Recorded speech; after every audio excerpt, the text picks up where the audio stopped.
I created the one-woman show, which is a comedy called Dirty Paki Lingerie. Don't you want us to have more than this? Yes, but first you go and get married and have children. Then go be whatever you want. For Americanish, it's none of those are really my stories or it's not me. I'm here to find a nice Pakistani-American doctor to marry. I met this amazing filmmaker, her name is Aizzah Fatima, and we took 4 of the characters from the play and turned it into what became Americanish. Our country is being overrun by immigrants. Everybody's gonna get what they want. This is America.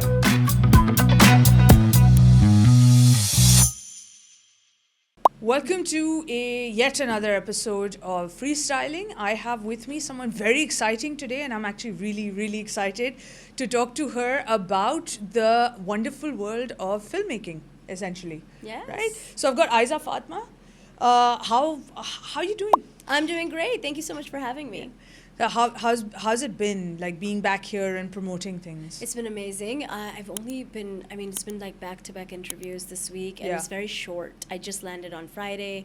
I did stand-up that night at the Karachi social, and then the weekend it was so many like meetings and appointments, and then it's like back-to-back these 3 days, then I go to Lahore. So Okay, so we're gonna try and keep this light for you and Fun. Love not it. keep it too like intense for you.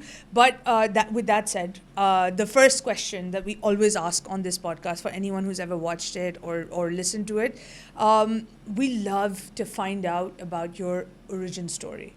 So I would love to know, what is your origin story? And you could go all the way back to like early years, or you could just... when I was born on a rainy day, let me start there.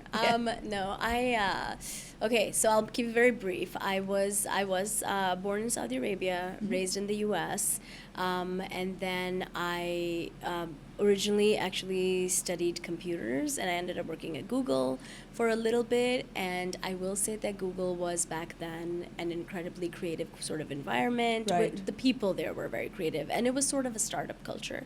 Right. It's very different now. Yeah. It's very different now. And so it kind of gave me the courage to go back and pursue acting originally. So Interesting. because people were doing very cool, like trapeze, flying trapeze, and I tried that with some friends at Google for a while, and like whatever, people were doing really cool, interesting things. Yeah. So I was like, yeah, I'll just try acting for a little while, and I kind of knew I wanted to pursue it, but I didn't know how. There was no pathway, there was no understanding of like you can have a career doing it. So I signed up for an evening program at the American Conservatory. It's called the American Academy of Dramatic Arts. It's a conservatory. It was a 2-year program. So I was Googling by day, conservatory by night. And when I finished that, I was like, I'll just audition for fun.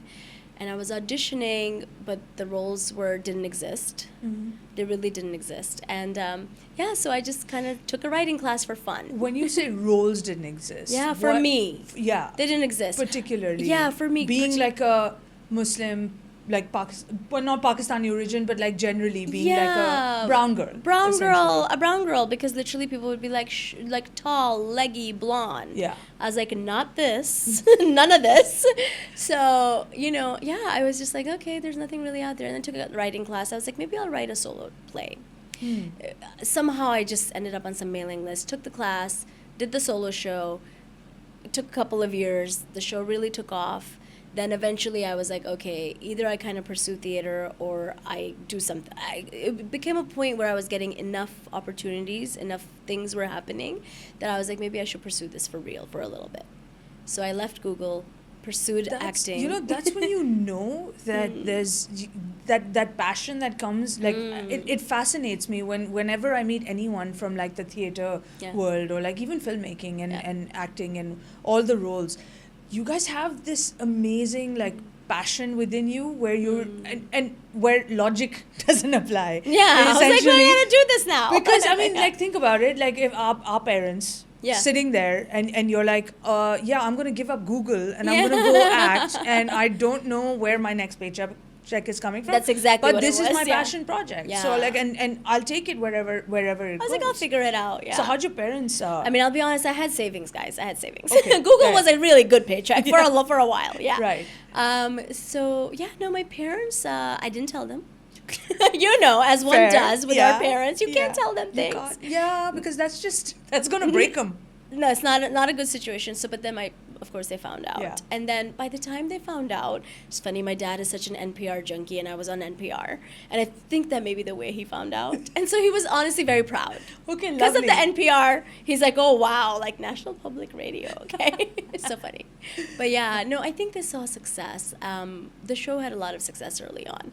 It got a lot of press and notoriety. Like Right, it was yeah. in the Wall Street Journal Yeah. and it was on NPR and all this stuff.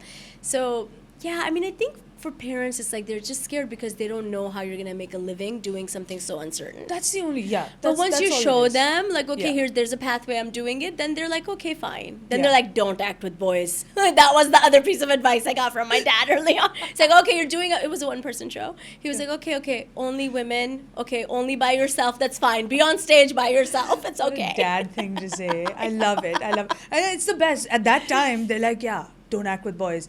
I'm like, okay. Like flash forward to like a couple of years later, they're like, why aren't you getting married? Yes! But you told me not to be with boys. They're like, don't look at a boy. No, that's how I grew up. Yeah. Don't even look at a boy. And they're like, why aren't you married? I'm like, that's all of our parents. So funny. Yeah. True. Yeah. Okay, so you went from like your one-woman show. Yeah. And then it blew up, and then, and then that's when you decided, okay, this is what I want to, like, I want to stick to the arts. Yeah. Wow. That's amazing. Yeah, because like at that point enough things were happening, and look, and to be honest, since then there have been so many ups and downs, so now it's been like 12 years. Yeah. So like I left Google almost 10 years ago. The play was like 12 years, some stuff like that. So it's been a long time now. Right. And over the years, our industry in the US has been like the whole industry was shut down. Yep. COVID happened, then we Yeah. had the writer's strike, then we had the actor's strike. My God. Double whammies. We haven't worked in a decent way for most of us in a long time. Honestly, it's been very it's rough. rocky, and then you have to reinvent, and so when all of that happened, the strikes were happening, there was no more film or very limited film Yeah. and TV. I was like, okay, how can I pivot? So I partnered up with Athir Yaqub, who is Palestini-American stand-up comic.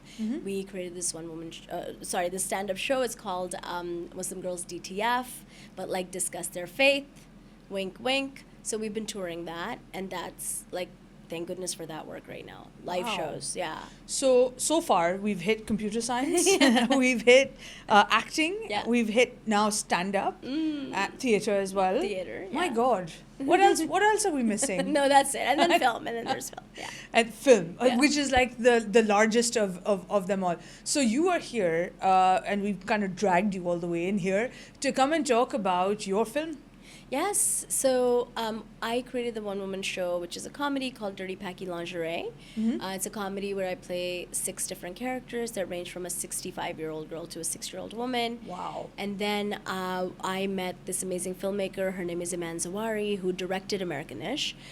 Together, we worked on the script, and we took 4 of the characters from the play and turned it into what became Americanish. Wow. Yeah. So you've written it as well, right? Yes. So you're a writer, producer, And an actor and in this actor. film. Yeah. Yes. Very cool. Very, very cool. So if 6 characters you wrote yourself That for the play, play. yes. So that's a lot of layers. That's a lot of like, because I'm assuming it would be really fun to like, you're technically birthing 6 different humans essentially for a play, right? Yeah. So you're adding all those layers and like making it very, very authentic and real, because that's essentially what, like, it works if it's real to you. If a character is real to you, you resonate with them, it works. Yeah. So how was it, what was the process with like, just break it down for me, like coming up with these characters? Yeah, I did it as part of a class with this lovely gentleman, Matt Hoverman, who Yeah. still teaches solo show writing. He's amazing. And in the class, he really kind of guides you through the process of creating character. As I was doing that, I was also interviewing people, a lot of like the women from our communities in the U.S. So the characters are mostly all based off of interviews. Right. Some of them are imagined Yeah. and improvised, and there's different techniques you kind of use for creating those kinds of characters. So, but yeah, majority of the play is based off of real people and interviews that I conducted. That's what most people will take inspiration from the people around them. It's and the like the community around them. And I think with anything, comedy, drama, whatever, you always have to start with something very real. Yeah. And then you can take it and make it sci-fi, make it whatever you want, horror. Yeah. But it always has to be rooted in something very real. I've heard like people usually tend to like, when they feel inspired, they pick up like 3 different people, pick like the personalities that they want from those 3 people, and then mash them into one character on screen. Sometimes, or sometimes it's just one person and one character or whatever. But I think for me as a writer, I always start with something I know and something that's very real. Right. You know? So Yeah. when you were doing your own role and Yeah. writing your own role, Yeah. it must have been very natural, because it must have been, okay, I'm writing this, and you have the opportunity to write yourself into it. It's interesting. So for Americanish, it's none of those are really my stories or it's not me. Okay. So those are actually all based off of characters. And I'm really, for me, it's like one thing I'm really proud of with Americanish is lots of things. But one thing is, it's interesting, like when I watch that as an actor, when I like me acting in it and I watch it and I'm like, okay, good. I see glimpses of the woman that I wanted to portray. It's all, the character I play, Sam, is based off of a couple of real people. Right. Mushed together. Yeah, yeah. And I see them. I see Right. them. So that's exciting. I'm like, okay, I get to tell their story on a screen this way. Very cool. Yeah. Very cool. Okay, tell me a little bit about Americanish. Americanish is an ensemble. So it's these three sort of younger characters and their mom, who's the matriarch of the family, who holds the whole thing together. And she has her own story arc and her own character change by the end of the film. And Lalette Dubé plays that character. And then the other stories are the two sisters, who are very different. One of them is like climbing up this corporate ladder. That's the character I play in a very much a male-dominated Yeah. work, in which I think anybody all over the would. world, all the women should relate to. 100%. 100%. And then the younger girl who is in college, her sister, who is just trying to figure out like how to navigate the world and relationships and school and education. Yeah. So that's sort of her story. And then there's a lovely cousin who's come over, and she's very naive. Yeah. And she comes over to like marry a doctor. That's her biggest dream in life, is doing that in America. So, Yeah. you know, that brings a lot of like comic relief to the story as well. So it's essentially the root of all of it is telling the story of like a Muslim in America, right? Like American Muslims. American Muslim women, Muslims, you know, characters. The cultural aspects. The that cultural go with aspect, it. which is different from Pakistan. Yeah. You know, and we Yeah. have like sort of different, but it's so interesting how there is such a joint family system here, and that it has been, you know, inherited also Yeah. with the immigrant communities. Of And so course. you do want your kids to stay home, and that's one of the struggles of one of the characters. She's like, okay, I'm going to be 30 years old, I need my own space. Right. You know, I'm the breadwinner, I'm bringing in the money, I can do this, and still the mom is like, no, I don't want you to move out. That's the thing. It's hard when you you step into a different kind of culture. Yeah. And then you have to kind of adapt for kids growing up in immigrant families abroad. It's hard for them because they have to adapt to the culture that they're surrounded by, Right. but that they're living through. Right. Going to school, their friends have a different kind of mindset. And then when they come home, their It's parents have a different. different kind of mindset because the Yes. parents can't switch it off. That's Yes. who they are. Yes. Like they're talking to the boys at school, but then the parents are like, don't talk to boys. Yeah. It's very confusing. It's very confusing. So I love how all of these little aspects are touched upon in your show, which essentially we haven't really fully seen before. Yeah, because we've never seen an actual Muslim female story told by actual Muslim, like diverse women, you know. Yeah. There's me, there's our EP who's Pakistani too, Pakistani-American, me, and then the Iman Zawari who is Egyptian-American. Right. And so we're just kind of like, you know, coming from all these different angles, stories Yeah. that are told by diverse Muslim women in America, and what does that experience look Right. like? It's never, and an ensemble piece like this too. And it's like, again, we're showing very different kinds of Muslim women living in America. The one who's just come over, Yeah. the mom who's been here for a few, you know, decades, and Yeah. how she's assimilated, and then the sort of the younger women who have been raised in America.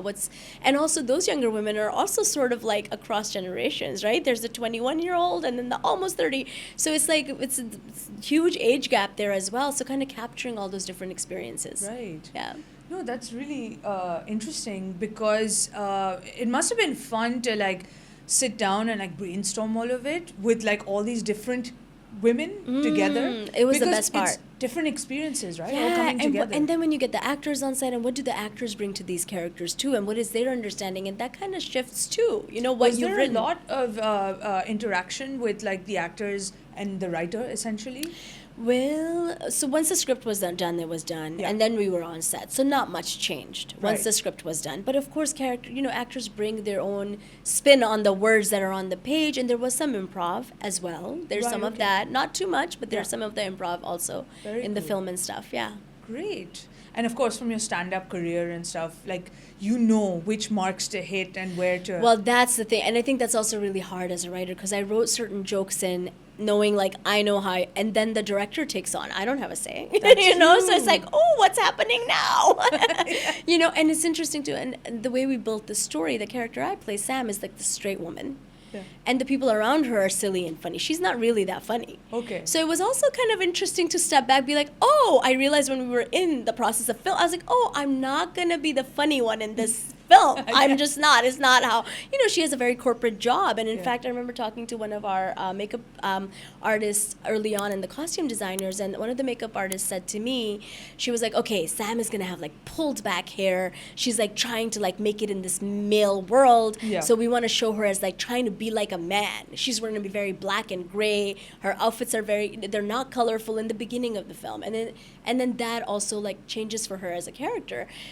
So that was also interesting, like building that out. I was like, yeah, she's not fun or funny, or she's very straight and like corporate, you know? Yeah. So yeah. But like, that's the fun of acting, right? Yeah, you Where get to be someone completely different. different to you. And honestly, and that's one of the things that when I see this film, I'm like, wow, I'm playing this other thing that was so different from me, and it's fun. Yeah. Were you always, like, growing up, was this something that you always kind of leaned towards, where like you wanted to play actors and like put on characters and whatnot? I think as in, did my siblings make a lot of fun of me for doing the character? Yes, they did. Of course they're going to. Yeah, they would just... That's their job. Just cruelty. No one was ever like, oh, Aizzah, you're really good as, you know, maybe we should like cultivate. No, they were like, you're so ridiculous. And like, let's make fun of you. Makes you stronger. Maybe. Got you to Google. And then Yes. further from there. What's it like a day in, like, I really want to just kind of reach into your brain and figure out what's going on in there, because I mean, Google, engineering, I know. acting, you know, I think filmmaking. one thing, but honestly, one thing feeds into the other. I was just talking to somebody else about this yesterday, but like, so at Google, I was doing product management, like, you know, and a lot of project management, because you're releasing software. Yeah. Right? That's what the job was. Yeah. And so producing is that. Okay. So a lot of things I learned at Google just naturally make me a better producer. It's like time management, managing other people, making sure that the thing happens on time. And if something is falling apart, you better figure out very quickly how to fix it. That's the producer's job. Yeah, but that's the producer's job. So that's, you know, has so been it really, helpful. that's amazing that it like totally set you up. I think and so. You can, of course, because I mean, you go through your whole life picking up experiences and then like reusing them in different shapes and forms. So. And I think none of it is ever wasted. You're always kind of refurbishing the things you've learned in one environment into the next. Yeah. Right. So with this film, like, has it already launched abroad? Yes, so it came out abroad at the end of 2023, in the middle of all of our strikes, by the way, that were happening in America. Wow. So it was a weird Great time. timing. We couldn't even really promote it. We didn't do much of anything. So it had a theatrical release in the US, and then it was released worldwide by Sony. And here we are with the IMGC. They've been amazing partners. They're putting it all over Pakistan. So I'm super excited to be having this opportunity right now. 18th, you said. On April 18th, being released all over with IMGC. So here I know it's going to be at Newplex, and in Lahore it's going to be at Q Cinemas, and a bunch of others, too. They'll find it. They'll Trust find me, it. they will find it. Great. What was the reaction like when it first came out, especially in the US? Because, I mean, it's made specifically for a US audience, but also at the same time, everyone can enjoy it. I think when you tell a very specific story that's rooted in that specificity, it definitely becomes universal. The messages are universal, and it's definitely relatable for Pakistanis and, you know, and Italians and British and everybody. I mean, essentially all our cultures do essentially, I think, like, look the same, feel the same, especially with Italians, with people from the East, like, we're all the same. Yeah. Our parents are all the same. They all react exactly the same. So you can't really change much. So I guess it is for all kinds of audiences. Absolutely. But the fact that it's also a rom-com, it's a lot lighter, so you can easily consume it. Yes. But like, what's the reaction been from men? Oh my goodness, you'd be so surprised. You know, we have such amazing reactions. People have been. I remember we did one of our first screenings. We were like coming out of COVID. Did the festival circuit for a year and a half. So one of our first screenings was this uncle stood up, Pakistani uncle. He was like, you know what? I want to commend you on this. I have 3 daughters. And he was older too. Definitely his daughters must be my age, I'm imagining. So he was like, and they have really opened my mind and my eyes to how to think. And you know, and he was like so complimentary. He was like, it's so good to have these stories of women be. That's so amazing. Honestly, we've had amazing. I had an Indian man tell me how much he was like, thank you for showing me what it's like to be an Indian in the world, because to the Sam's character, he really related to that kind of, you know, corporate America and what it feels like. I think for anybody who's not a white male. That's the thing. So, yeah. I'm surprised it's taken this long for people to like be so 2025. Can you imagine? Like, and we've been living all over the world this whole time. But you know, it's taken us this much time to get to where we are. But then now I also feel like in America we're going backwards. Yeah. So TBD. Yeah. Yeah. So we have to make art that is a reflection of, you know, the world we're living in. So we hope that people can see and relate and creates a conversation, right? That's all we can do as artists. Absolutely, absolutely. That said, with it releasing here in Pakistan, if there's like a 6-year-old girl in the cinema on the 18th sitting there watching it, what can she expect? What can she take away from it? I hope she sees herself, you know, and I hope it gives her hope to like pursue like you first. Yeah. You know, your dreams first, and the rest will follow, you Right. know, because I feel like sometimes in our culture, even abroad for the Desis, we're so like drilled to like be a certain way, get married, whatever those pressures are that are placed on women everywhere, that, you know, I think the biggest message I want this to be like, it's okay to be a young girl and to choose yourself, you know? Yeah, absolutely. Yeah, you don't have to live for other people. I mean, prime example here. Thank you. Being a young girl, we're both young. I mean, we are. Of course. We're going. That's the story So we're telling young. today. Our bodies may not feel it, but from inside we are. Being a young girl, achieving so much and following exactly what she wanted to do. And now she's bringing a movie to you, which is awesome. And Thank a you. movie that has essentially the same message. So props to you. Thank you so Good much. stuff. Thank you. Yeah. So for me, as a producer and a writer and being so invested in it because it was like your baby, right? I love talking to people about the behind the scenes. Like what all went down Oh my God, when it the came drama. to editing. Let's get into. Oh my goodness, I have stories for days. How much time do we have? We have all day. Don't worry, you're not going anywhere. We've kidnapped you now. Tell me a little bit about the making of.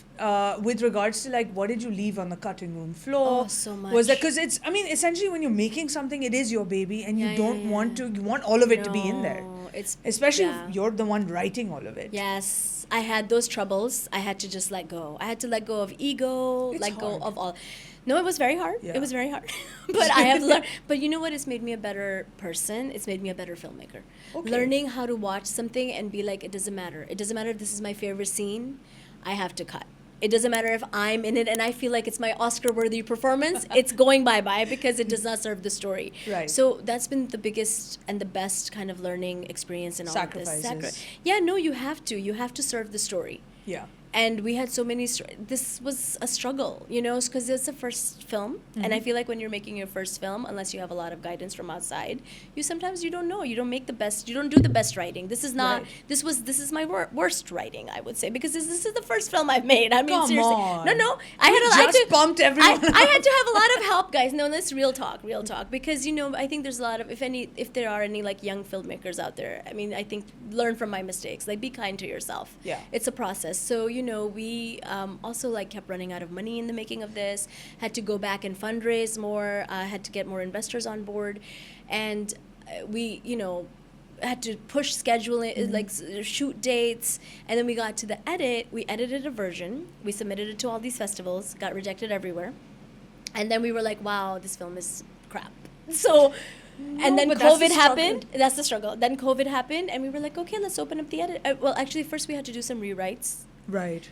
rewrite because people were watching it and they're like, it doesn't, some things didn't make sense culturally that made sense to us. They're like, why does this character want to get married so quickly? Yeah. I was like, oh, that's what Desis do. You don't know. Okay, you don't know white people. Let me put that in the film. Yeah. They didn't get it. There were points in the film people didn't get. They're like, why is that happening? Right. We're like, oh, we have to bring all of the audience on. Like, And we you might have to understand. kind of explain a little bit. For us, Yeah. it's like, this is happening That's how and it it's happens. happening. And we just know. We just know the wedding is going to happen next week. Yeah. But they're like, why? That doesn't make any sense. Yeah. So we were like, oh, okay. So it was little things like that. So we had to kind of arrange and redo and reshoot. Right. Some of the Sam character storyline had so many things in it. People were like, it's very confusing. At one point, people were like, she's not likable. I was like, damn it. I mean, but I'm also like, it's okay if the character's not likable. They were just confused. They're Yeah. like, why did this happen? It didn't make any sense to us. We were like, oh, let's recut, reshoot. So we had to do all of that, re-edit. The film was in the edit for almost 3 years. Wow. Yeah, almost 3 years. COVID happened. It was all this stuff was happening. Lockdowns were happening. Right. We just were lost. And then the first year we submitted, it got rejected. We were like, let's re-edit. Let's re-edit again. We opened up the Yeah. edit again. So it was all those It's a struggles. real struggle and labor of love, essentially. Labor of love, and a lot of our producers came on board. Were really in the edit room. Roy Wall, who's one of our producers, actually took the film at some point and sat in the room with the editor. And a lot of the changes you see in the end are changes they made together that I didn't even have anything to do with it. The recutting of it, the reshaping of it, Right. the final touches of it is So and yeah. Do you think that you would take it to maybe TV? You know how? Yeah. Because, I mean, the premise of it... I would love to. And absolutely. And if there are any investors in Pakistan watching Yes. this podcast, I highly Find doubt us. it. But hey, let's connect. Because I feel like the premise of it and like the material and generally It's just TV rich. It's very TV rich It's all the and all characters. those stories. Yeah, that, all the like, stories. Because with TV, you have this liberty to actually tell a longer story and to tell Yeah. like the story from like the very beginning to the end. With film, you have that time crunch. Yeah. You have to kind of pack in a lot in those couple of hours. 100%. And Which just makes it harder. Yeah. To for people to actually resonate or for people to fall in love with. It's Yeah. very tricky. Yeah. No, 100%. So it's something we've discussed internally. So if anyone is interested, reach out. Yeah. Here we are connecting people on a podcast. On your podcast. I Yeah. love it. Okay, so let's do some fun questions. Okay.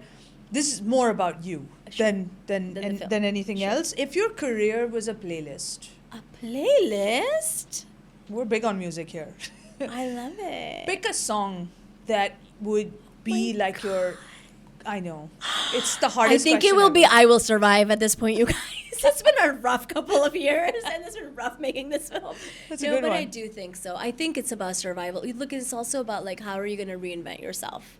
Right.